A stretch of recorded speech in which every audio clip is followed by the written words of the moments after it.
Himalayan क्षेत्र में जलवायु परिवर्तन पर शिमला में मंथन। पर्यावरणविद और स्कूली बच्चों ने भी साझा किए विचार। हिमालयन क्षेत्र में जलवायु परिवर्तन के कारण हिमाचल प्रदेश को बीती बरसात में हुई भयंकर जैसी आपदाओं का सामना कर पड़ रहा है। बीते कुछ वर्षों से तापमान में अचानक से बड़े बदलाव देखने को मिल रहे हैं, जिसका सीधा असर प्रकृति के साथ मानवता पर भी देखने को मिल रहा है। शिमला में अचानक तापमान बढ़ रहा है, बर्फबारी भी न के बराबर हो रही है, जिसके चलते कृषि और पर्यटन आर्थिकी पर बुरा असर हो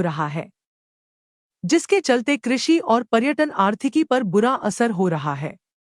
इन्हीं सभी ज्वलंत मुद्दों को लेकर 3 दिवसीय शिमला क्लाइमेट मीट का आज से एक्शन एड शिमला कलेक्टिव और मानव विकास संगठन संयुक्त रूप से आयोजन कर रही है।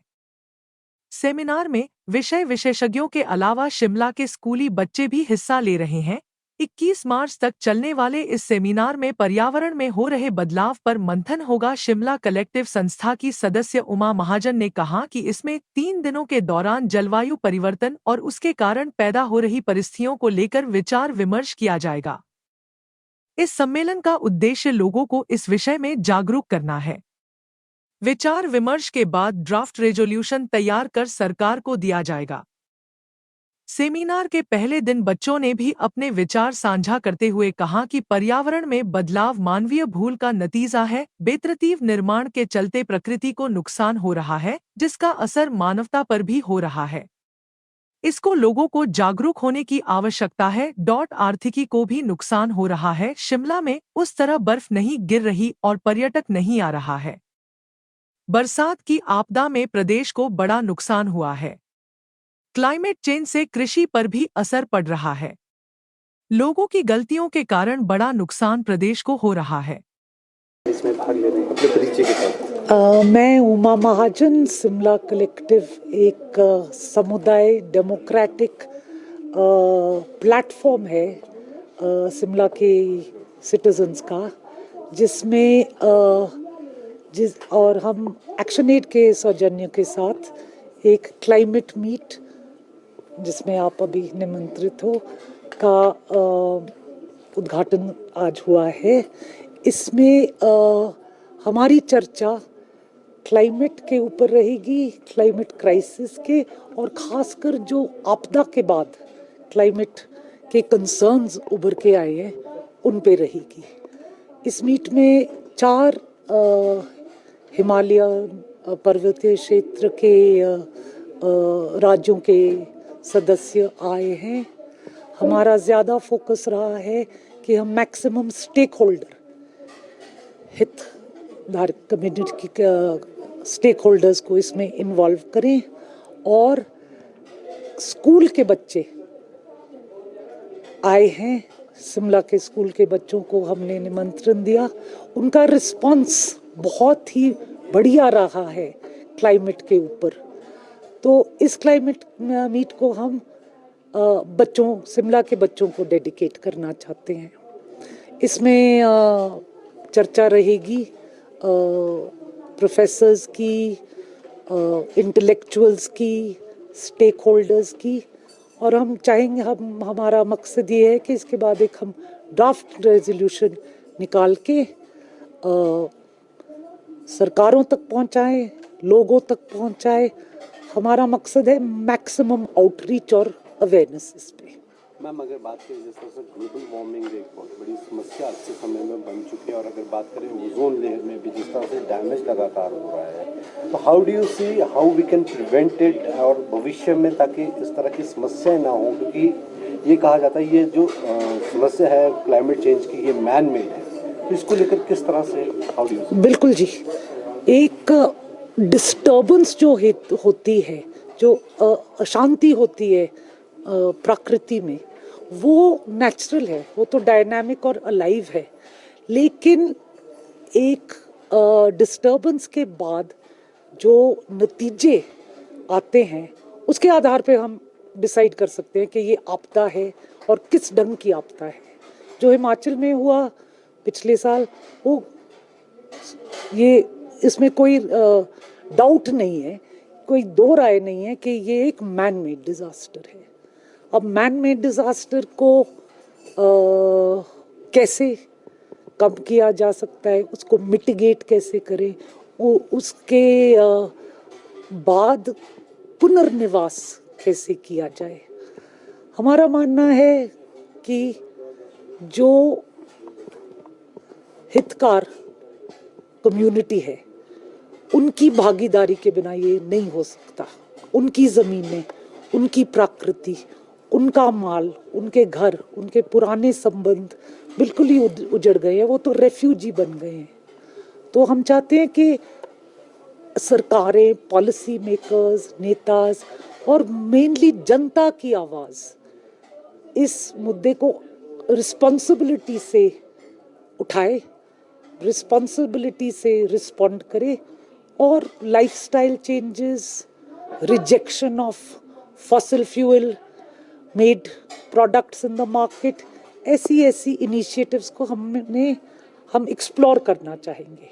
Ma'am, do you think government is also equally? We can see the jungles are being converted into concrete infrastructures. Certainly, ji. Certainly. Climate, governments are in denial about climate change. वो इसको बैक बर्नर पे रख के उन्होंने छोड़ दिया है क्योंकि इसमें वेस्टेड इंटरेस्ट्स बहुत है।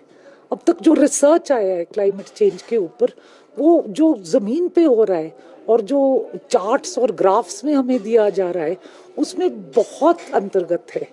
जो ज़मीन पे हो रहा है वो कुछ और है, जो टेक्स्ट बुक्स और पॉलिसी मेकिंग उसमें आ रहा है वो कुछ और है।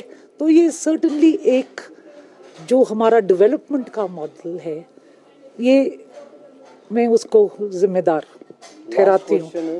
Would you will be going to the government, center government, state governments to prevent the forests and rest of the things so that we can accept from the climate change? बिल्कुल जी, कोई 40 साल से जन संगठन हिमाचल के, जम्मू एंड कश्मीर के, north east के pressure डालने की कोशिश कर रहे हैं। हर चुनाव के पहले हम एक मैनिफेस्टो पेश करते हैं, लेकिन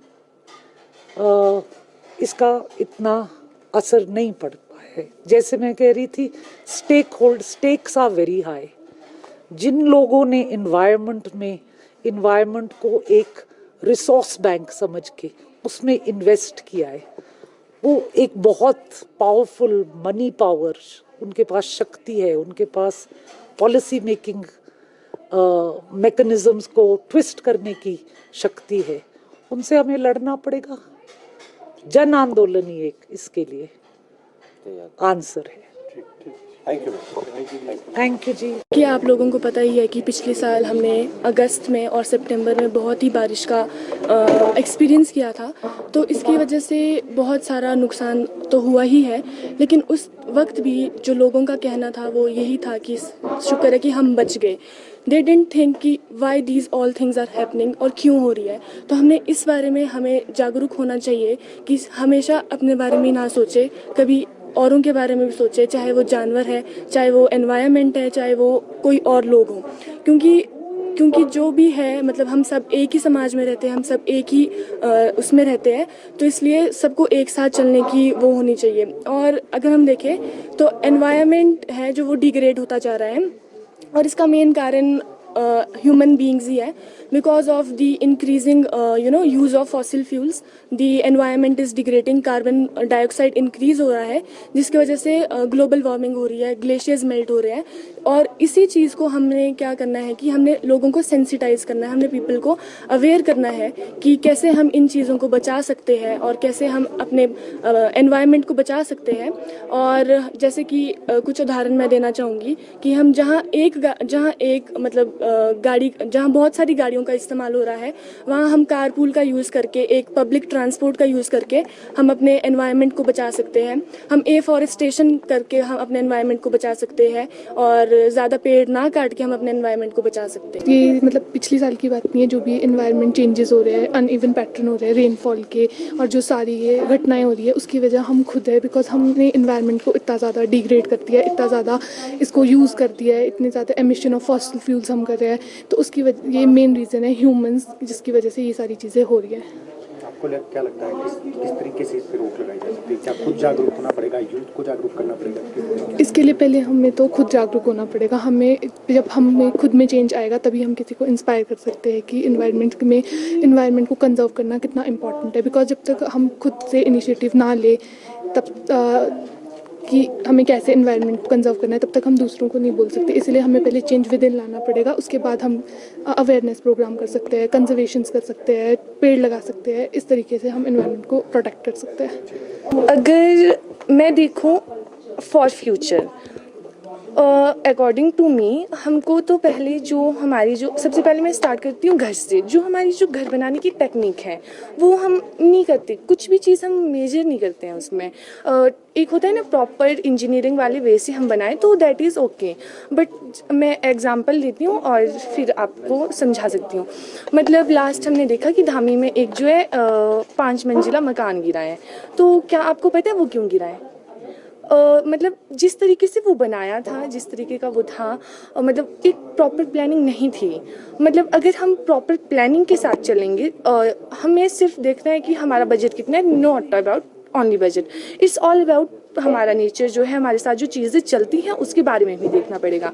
हम एक चीज़ को लेके नहीं चलते हैं। मतलब अकॉर्डिंग टू मी हमें सब चीज़ें साथ लेकर चलनी चाहिए और आगे देखना चाहिए कि अगर हम ये कर रहे हैं तो इसका ये रिज़ल्ट होएगा। और नेक्स्ट अबाउट हमें जो है वही है सस्टेनेबल, हाँ वही अवेयरनेस तो नहीं है। अगर मैं बताऊं तो हिमाचल में अवेयरनेस बिल्कुल नहीं है, बिल्कुल नहीं। इन द सेंस कि हम मान सकते हैं कि 40% है बट अबाउट 60% नहीं है। तो फिर सबसे जो हमारा ये भी चला है, जो इस ऑर्गेनाइजेशन ने ये जो ऑर्गेनाइज़ किया है ये बहुत अच्छा है। मुझे लगता है कि थ्रू दिस थोड़ी बहुत अवेयरनेस हो जाएगी। मेरा नाम अयान सिंह बिष्ट है। मैं कक्षा 11वीं का छात्र हूँ और सेंट एडवर्ड स्कूल में पढ़ता हूँ। क्या मानना है आपका फ्यूचर में जो हादसे हुए हैं वो ना हो, इसके लिए क्या तैयारियां करनी? जी, तो मैं कहता हूँ, पहले तो मैं एक शेर बोलूँगा कि रोज़ जाकर मंदिर में घंटी बजाता हूँ, रोज़ जाकर मंदिर में घंटी बजाता हूँ, सोया हुआ खुद हूँ पर जाकर भगवान को जगाता हूँ। तो जो स्टार्ट होता है वो हमेशा हमसे ही होता है। आपने को पता होगा, हम इतने लालची हो गए हैं आज के समय में कि हम ये नहीं देखते कि वो ज़मीन कैसी है, वो ठीक भी है या नहीं, हम बस वहाँ बिल्डिंग्स खड़ी कर देते हैं। और अभी आपने देखा ही होगा पीछे क्या हुआ था, यहाँ पर जो हमारी बिल्डिंग थी वो कोलैप्स हो गई थी बिकॉज हमें पता है कि वहाँ का वो ख़राब था। और गवर्नमेंट ने भी इसमें हेल्प की थी। गवर्नमेंट ने पहले ही वो डिक्लेयर कर दिया था कि ये एरिया इनसिक्योर है तो आप इसको खाली कर दीजिए, पर हम लोगों ने खाली नहीं किया। अब आगे के समय में हम कुछ ऐसा कर सकते हैं कि एक तो हमें अवेयरनेस फैलानी चाहिए बहुत ज़्यादा। हम चाहेंगे कि गवर्नमेंट ही करते रहे सब कुछ, ऐसा तो नहीं होगा, तो हमें भी उतना ही काम करना पड़ेगा आगे की तरफ से। तो अवेयरनेस फैलाएं गवर्नमेंट की तरफ से। तो इतना ही होना चाहिए कि लाइक जो आपका इलीगल जो हमने बिठाए हुए लोग जो है, रिस्ट्रिक्शन जो हमने लोग बैठे हुए हैं उनको वहाँ से निकालिए, क्योंकि वो बहुत ही इनसिक्योर एरिया हो गया है। अब आप शिमला की बात करें, it was design for 1 lakh people, पर अभी के टाइम पे पॉपुलेशन उससे भी ज़्यादा है। और हमें पता है कि मॉल रोड खुद भी एक थ्रेटन जोन में आ गया और हमारे घर के आसपास भी ऐसा हो रहा है।